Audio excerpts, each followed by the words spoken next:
उस पुतले को अगर गौर से देखोगे तो उसमें महेंद्र छाप लिखा हुआ है।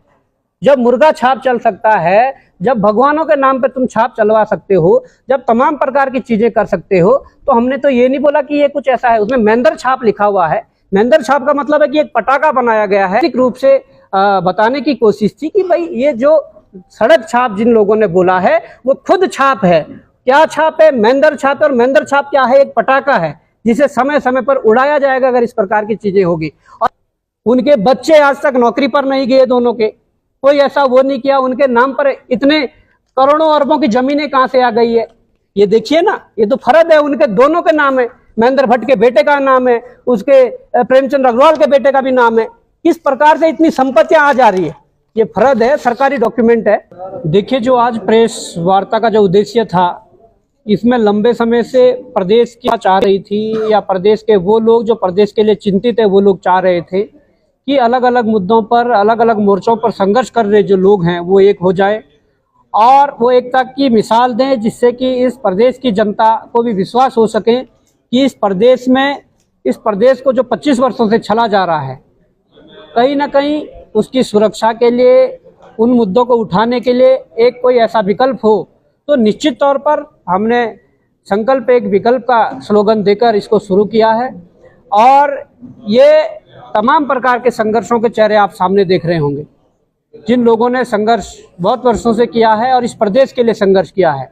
आज मैं कहना चाहूँगा कि आज जिस प्रकार से इस कार्यक्रम को लेकर हमने ये प्रेस वार्ता की, तो संकल्प एक विकल्प को लेकर हम आगे बढ़ेंगे। निश्चित तौर पर जो इस प्रदेश में और भी शक्तियां हैं, वो क्षेत्रीय दल हो, वो सामाजिक संगठन हो, तमाम प्रकार के वो लोग हो, उनके आगे भी प्रस्ताव रखे जाएंगे कि इस उत्तराखंड की बेहतरी के लिए अगर मिलकर लड़ना है तभी इस उत्तराखंड को बचाया जा सकता है। और इसको लेकर हम एक होली के बाद 16 तारीख से उत्तरकाशी जनपद के मुख्यालय से, जहाँ माँ गंगा यमुना का उद्गम स्थल भी है और जहाँ काशी विश्वनाथ जी भी हैं, उस जलधारा को, उस पूरे धार्मिक प्रवाह को पूरे उत्तराखंड में ले जाने का प्रयास है। और उत्तराखंड के 11 जनपदों के जिला मुख्यालयों में जिला मुख्यालय चिंतन गोष्ठियों का आयोजन करके वहाँ के लोगों की जन समस्याएं हो, हमारे मन में जो चिंताएं हो, उनको वहाँ पर रखकर उन लोगों से भी सुझाव लेंगे कि कैसे इस उत्तराखंड की बेहतरी के लिए लड़ा जा सकता है। जो आप लोगों के प्रत्यक्ष अप्रत्यक्ष रूप से जो सुझाव आए थे, उन सुझावों पर हमने पहला कदम अपना आगे बढ़ाया है और निश्चित तौर पर आगे जो और भी कदम बढ़ाए जाएंगे, आप सबके संज्ञान में लाकर, आप सबको साथ लेकर उस कदम को आगे बढ़ाया जाएगा। और ये इस प्रदेश के लिए ज़रूरत है और इस प्रदेश की ज़रूरत भी है और इस प्रदेश की बेहतरी के लिए ये अच्छा कदम भी है। पंचायत चुनाव आने वाले हैं, नए विकल्प की आपने बात की है, चिंतन गोष्ठियों में क्या नए विकल्प में आप पंचायत चुनाव को भी शामिल करेंगे? देखिए, कोई प्रदेश हो, देश हो, समाज हो, उस समाज की जो युवाओं के कंधों पर सारा बोझ होता है, उनके कंधों पर ही सारा होता है। तो निश्चित तौर पर पंचायत चुनाव एक ऐसा चुनाव है जिसमें जो आयु गणना होती है वो सबसे कम 21 वर्ष की रखी गई है। और निश्चित तौर पर युवा अगर निकल कर आएंगे, निश्चित तौर पर हमारे इस लोकतंत्र में 2 चीजें कही जाती है, एक छोटी सरकार, एक बड़ी सरकार। और आह्वान करना चाहूँगा प्रदेश के तमाम उन युवा साथियों से जो राजनीति में अपना भविष्य देखते हैं, जो समाज सेवा करना चाहते हैं, जो राजनीतिक रूप में आगे बढ़ना चाहते हैं, निश्चित तौर पर पंचायत चुनाव में आप दमखम के साथ उम्मीदवारी करें, दमखम के साथ लड़ें। अगर बड़ी सरकार अभी दूर है, छोटी सरकार तो बना के दिखाएं। और जिस दिन छोटी सरकार बनेगी तो निश्चित तौर पर हमारे गांव-गांव तक, बूथों तक लोग होंगे और निश्चित वही बदलाव इस उत्तराखंड की बेहतरी के लिए हो सकता है। वही लोग बदलाव इस उत्तराखंड की बेहतरी के लिए ला सकते हैं। तो जो शहीद, जो शहादतें 42 हुई थी, उसके अलावा जो आंदोलनकारी हैं, तमाम प्रकार के और भी चीज़ें हैं, तो उन शहीदों को भी तभी सच्ची श्रद्धांजलि हो पाएगी जब वो ये राज्य उस दिशा में आगे बढ़ने लग जाएगा जो उनके सपने थे।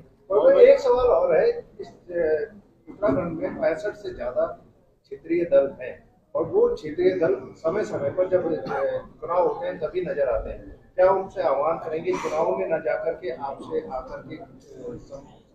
देखिए, वो आके संपर्क नहीं करेंगे, हम जाके संपर्क करेंगे। इसीलिए संकल्प एक विकल्प का दिया है हमने, ये नहीं कि विकल्प जारी कर दिया है, बस लोगों को एकत्रित करने के लिए, लोगों को जोड़ने के लिए एक मोर्चा जरूर बनाया है। पर संकल्प एक विकल्प जो टैगलाइन है वो इसलिए दी है कि जिन लोगों तक नहीं पहुंच पाए हैं, हम जिन लोगों तक पहुंचे हैं वो लोग सामने हैं, जिन लोगों तक नहीं पहुंच पाए हैं उन लोगों तक जाकर उन पर प्रस्ताव रखे जाएंगे। और वास्तव में अगर वो उत्तराखंड हितैषी हैं, वास्तव में अगर उत्तराखंड की चिंता उनके अंदर है, तो निश्चित तौर पर उस प्रस्ताव को स्वीकार करके एक बड़ी ताकत बनने की कोशिश करेंगे।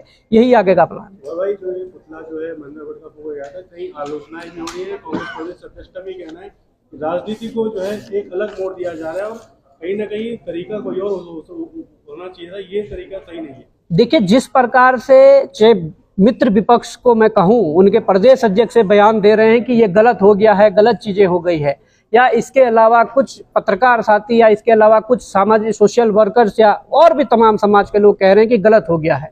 देखिए, गलत क्या है, उस पुतले को अगर गौर से देखोगे तो उसमें महेंद्र छाप लिखा हुआ है। जब मुर्गा छाप चल सकता है, जब भगवानों के नाम पे तुम छाप चलवा सकते हो, जब तमाम प्रकार की चीजें कर सकते हो, तो हमने तो ये नहीं बोला कि ये कुछ ऐसा है। उसमें महेंद्र छाप लिखा हुआ है। महेंद्र छाप का मतलब है कि एक पटाखा बनाया गया है और विरोध स्वरूप उसको कोई बम से नहीं उड़ाया गया है। जो पटाखे दीपावली में फोड़े जाते हैं उन्हीं पटाखों से उड़ाया गया है। और अगर इसकी बात करने लग जाएं तो मैं कहता हूं कि हर साल तुम रावण को जलाते हो, उसे फूंकते हो, क्या वहां पटाखों का यूज नहीं होता है? तमाम प्रकार की और चीजें हैं, शव यात्रा निकाली जाती है और किया जाता है, क्या वो नहीं है? ये तो एक सांकेतिक रूप से बताने की कोशिश थी कि भाई ये जो सड़क छाप जिन लोगों ने बोला है वो खुद छाप है। क्या छाप है? महेंद्र छाप। और महेंद्र छाप क्या है? एक पटाखा है जिसे समय समय पर उड़ाया जाएगा अगर इस प्रकार की चीजें होगी। और ये ऐसा ही नहीं, ये नहीं कि महेंद्र भट्ट अपने जुबान से इसको बोल रहे हैं, उनको बुलवाया जा रहा है। आप बताइए, महेंद्र भट्ट का प्रेमचंद अग्रवाल के साथ क्या संबंध है? उनकी जो चीजें वहां पर हो रही है, जो उनका आपसी जो व्यापार है या उद्योग है, उसमें जो पार्टनरी है उसका क्या है? उनके बच्चे आज तक नौकरी पर नहीं गए, दोनों के, कोई ऐसा वो नहीं किया। उनके नाम पर इतने करोड़ों अरबों की जमीनें कहां से आ गई है? ये देखिए ना, ये तो फर्ज है, उनके दोनों के नाम है।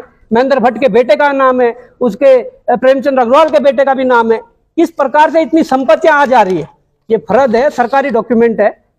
कोई समस्या है किसी को तो महेंद्र भट्ट ये बता के दें कि जो प्रेमचंद अग्रवाल के साथ जो उनका व्यापारिक उद्योग जो धंधा चल रहा है उस पे क्या है? आपसे तो बुलवाया जा रहा है, आप बोल नहीं रहे हैं। और कहीं ना कहीं ये दुर्भाग्य है कि इस उत्तराखंड को बनाने में 42 शहादतें हुई है। इस उत्तराखंड में जिस प्रकार से उत्तराखंड बनने के बाद भी बहुत सारे लोगों ने आंदोलन किए हैं अलग अलग मुद्दों के लिए, इस बेहतरी के लिए, और उसके बाद उन शहीदों का अपमान है कि उन्होंने कहा कि कभी कहते हैं माओवादी है, कभी कहते हैं सड़क छाप है। तो देखिए, यहाँ का एक एक युवा, एक एक व्यक्ति सड़क छाप नहीं है, वो समाज सेवक है, वो संघर्षशील है। परंतु आप महेंद्र छाप जरूर हैं, जिसके रूप में, पटाखे के रूप में आपको फोड़ा गया था, उड़ाया गया था। बॉबी पवार भाई ने विस्तृत रूपरेखा आप सभी के सामने रख दी है। मैं बस कुछ चंद बातें हैं जो आप लोगों के सम्मुख रखना चाहूंगा। आज पूरे प्रदेश भर में लोगों के कुछ सवाल थे। लोग पूछ रहे थे कि क्या वास्तव में जो मूल निवास भू कानून संघर्ष समिति है, चाहे बेरोजगार संगठन है, क्या ये लोग एक हो सकते हैं, इस राज्य में कुछ नया बदलाव कर सकते हैं? तो हम लोगों ने इस पर काफ़ी मंथन किया और इस नतीजे पर पहुँचे कि इस राज्य को बदलने के लिए हम सभी को, चाहे हम लोग हैं और भी बहुत सारे हमारे सामाजिक संगठन हैं, हमारे क्षेत्रीय पार्टियां हैं, उनको एक करने की कोशिश की जाए। शुरुआत हम अपने से करते हैं, पहले हम लोग एक हो जाते हैं, उसके बाद और भी जितने ताकतें इस राज्य में हैं, इस राज्य की बेहतरी चाहते हैं, जो बेहतरी का सपना देखते हैं, उनके पास हम लोग जाएंगे और उनके सामने प्रस्ताव रखेंगे। अब राज्य को बदलने की आवश्यकता है और मुझे लगता है कि जैसे जैसे हम लोग आगे बढ़ते रहेंगे, हमारा ये कारवां बढ़ता रहेगा और तमाम संगठन जो इस राज्य को लेकर चिंतित है, वो सब लोग साथ में जुड़ते जाएंगे। और आप देखिए, इस राज्य में आज तक हुआ क्या है? इस राज्य में लोग शुरुआत से ही बदलाव चाहते हैं। ऐसा नहीं है कि राज्य बनने के बाद से लोग राष्ट्रीय पार्टियों को ही यहाँ पर एक तरह से राष्ट्रीय पार्टियों के पक्ष में ही रहे हैं। इसका सबसे बड़ा कारण क्या रहा कि जनता के बीच विश्वसनीय लोग आज तक नहीं रहे। जिन लोगों ने थोड़ा भरोसा कायम भी किया, लेकिन वो कुछ समय बाद कहीं ना कहीं उन्होंने जनता के साथ धोखा दिया और आज इस स्थिति में हम लोग पहुंच गए हैं कि जनता छटपटा रही है कि कुछ तो इस राज्य में बेहतर हो, कुछ तो नया लोग करें। तो हमारी कोशिश यही है, जैसा बॉबी भाई ने बताया, कि हम सब उन ताकतों को एक कर रहे हैं जिसमें हमारे आंदोलनकारी हैं जिन्होंने उत्तराखंड राज्य बनाने के लिए एक बड़ा संघर्ष किया है, हमारे गौरव सेनानी है जिनका अपना बहुत बड़ा योगदान है, हमारी मातृशक्ति है, हमारे नौजवान साथी हैं, तमाम वो सामाजिक तमाम वो क्षेत्रीय संगठन है जो इस राज्य की बेहतरी चाहते हैं। हम उनको आने वाले समय में एक करेंगे और एकजुटता के साथ आगे बढ़ेंगे। और हमारी ये भी कोशिश रहेगी, हम उन लोगों को जो एक तरह से बौद्धिक रूप से इस राज्य के लिए अलग अलग प्लेटफॉर्म पर काम कर रहे हैं, कोई इस राज्य में हमारे सामने बहुत ऐसे लोग हैं जिनके लिए बहुत इस राज्य के लिए बेहतर जो नीतियां बना सकते हैं।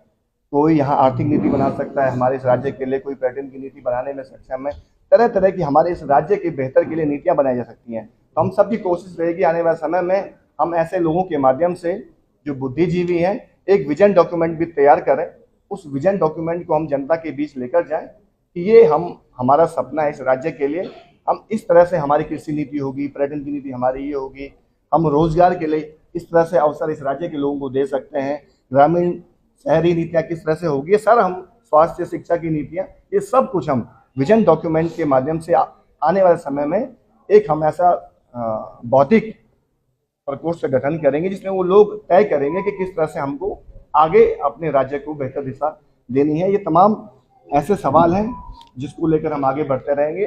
बाकी कुछ लोगों के सवाल थे कि मूल निवास भूखा संघर्ष समिति है, बेरोजगार संगठन है, अब हम लोगों ने एक उत्तराखंड स्वाभिमान मोर्चा बना दिया है, ये भी सवाल आ रहे थे कि क्या अब ये सब एक ही मोर्चे के अंदर समाहित हो गए हैं या अभी भी संघर्ष समिति अपना काम करेगी, बेरोजगार संगठन अपने काम करेंगे। तो अभी तो हमने ये तय किया है, ये मोर्चा जो बनाया गया है स्वाभिमान मोर्चा, अभी हम पहले चरण में पूरे राज्य भर के अलग अलग हिस्सों में जा रहे हैं, वहाँ पर चिंतन गोष्ठियाँ करेंगे, लोगों से सलाह मशविरा करेंगे किस तरह का हम नए विकल्प को इस राज्य में दे सकते हैं, लोगों से पूछेंगे आप क्या सोचते हैं अपने राज्य के लिए।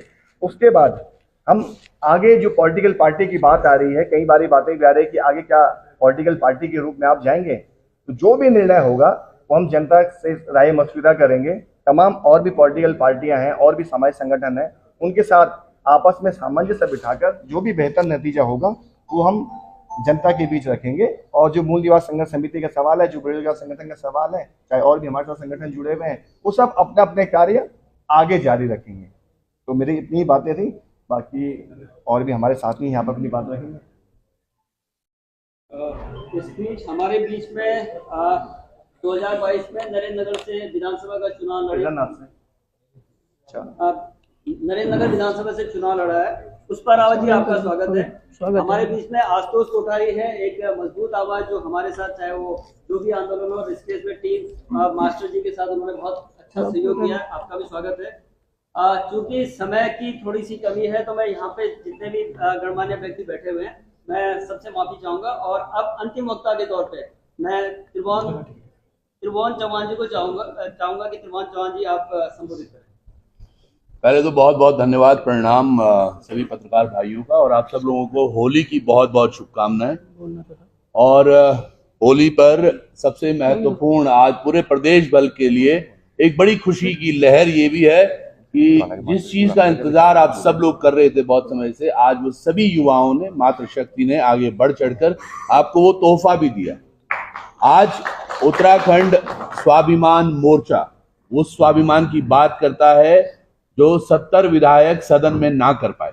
ये तमाम वो जो युवा चेहरे आपको दिख रहे हैं जो गैरसैंण में भी धमके थे, तो कभी हल्द्वानी, तो कभी पौड़ी, तो कभी टिहरी में।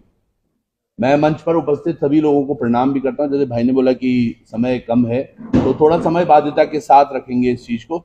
और जिला स्तर पर जब हम जा रहे हैं, 11 जिलों का हमने इसलिए अभी ऐलान किया है क्योंकि 11 वो जिले हैं जिनको भारतीय जनता पार्टी ने भी बोला है कि हम भी इन्हें ही जिला मान रहे हैं, तो हम भी उन्हीं को जिला मान। तो 11 जिलों में जाएंगे, ये चिंतन गोष्ठियां होंगी जिसमें हम हर जिले में उसमें जिला संयोजक, जिला सह संयोजक उसमें हमारे महिला प्रकोष्ठ के सह संयोजक, उसमें हमारे सैनिक प्रकोष्ठ के लोग, उसमें हमारे युवा प्रकोष्ठ के साथी, उसमें हमारी जो अनुसूचित जाति जनजाति के समिति है, और साथ के साथ SC ST में भी। तो हर जगह सह संयोजक और संयोजक हम बनाएंगे। उसके बाद और टीमें वो नीचे चलती चली जाएंगी। तो अगर आपने भी जुड़ना है तो आप सब लोग आज ही एक फेसबुक पेज हमारा थोड़ी देर में लॉन्च हो जाएगा, आप उस पर जुड़ सकते हैं। 1-2 फोन नंबर भी उस पर अवेलेबल होंगे जिससे आप संपर्क कर सकते हैं। हमारा उद्देश्य एक है, उत्तराखंड से प्रेम, और उसी उत्तराखंड के प्रेम के साथ हम सब लोग आगे बढ़ रहे हैं और सबने कोशिश की है कि सब एक साथ चलकर आगे बढ़े। जैसे जैसे अभी बॉबी भाई ने भी बोला कि ये श्योर वो टीम है जो वाकई कुछ करना चाहती है, पर हाँ इस बीच ऐसे भी जरूर होगा कि कुछ दलों द्वारा कुछ लोगों को चिन्हित करके इम्प्लांट करने की कोशिश की जाए, या कुछ लोगों को पहले से ही इम्प्लांटेशन के साथ हो, या किसी कुछ खरीद फरोख्त, क्योंकि ये दल हमेशा छल बल के साथ रहते हैं। तो ऐसे लोगों से हमें भी सावधान रहना पड़ेगा, क्योंकि ये नए लोग हैं। तो हम तो स्वागत तो सबका कर रहे हैं, लेकिन क्या पता किसकी किस नियत से कोई हमारे बीच में हो, तो उन नियत को भी जो समझ आता रहेगा वो साफ होती रहेंगी, परतें हटती रहेंगी। लेकिन आज ये जरूर है और बड़ा अच्छा विषय है, आज बड़ी खुशी का माहौल है। और मुझे लगता है उत्तराखंड में ऐसी होली वाकई बहुत सालों बाद मिली है, जहां पर 13 तारीख को एक बड़ा, हमारे ऋषिकेश के जितने साथी हैं उन्होंने एक आह्वान भी है किया है कि एक अलग तरीके का होलिका दहन होगा। कल एक पटाखा फूटा था बॉबी भाई, तो सबने वो पटाखा देखा और पूरे प्रदेश भर में एक आवाज आ रही थी कि यार ये पटाखा बोलना गलत है। मैं ये मान के चलता हूँ रावण दहन भी शायद कुछ इसी तरह से होता है और बहुत समय से होते आ रहा है। तो वो रावण का पुतला भी हमने फटते हुए देखा है, फुटते हुए देखा है। और ये धमाका, मुझे लगता है बॉबी भाई आज का धमाका तो यही था जो चिन्हित किया गया था कि क्या धमाका है। तो जितने भी लोग थे जो एक असमंजस में थे कि भैया कहाँ जाएं, किससे जुड़े, तो ये एक दल, ये एक मोर्चा जो आप सब लोगों के सामने है, जिसका एक ही संकल्प है, वो है विकल्प का। जो उत्तराखंड में एक विकल्प नहीं मिल पा रहा था, या मिल पा रहा था लोग ट्रस्ट नहीं कर पा रहे थे, ये वो सभी युवा साथी, ये सभी तमाम वो मातृशक्ति है जो उत्तराखंड के अलग अलग जिलों में, हमने पहले भी निकाय चुनाव के दौर में भी अलग अलग जिलों में हमने भ्रमण किया। हमारे अलग अलग जिलों से हमारे जो तमाम निर्दलीय साथी हैं वो बस इसीलिए अब तक ना तो भाजपा में गए थे ना कांग्रेस में, तो सीधे सीधे उनको भी एक मोर्चे के रूप में हम आगे बढ़ने का प्रयास कर रहे हैं। ये कब अब राजनीतिक गतिविधियों की तरफ आगे जाएगा वो भविष्य के गर्भ में है। और मुझे लगता है इतना बहुत है आज के लिए।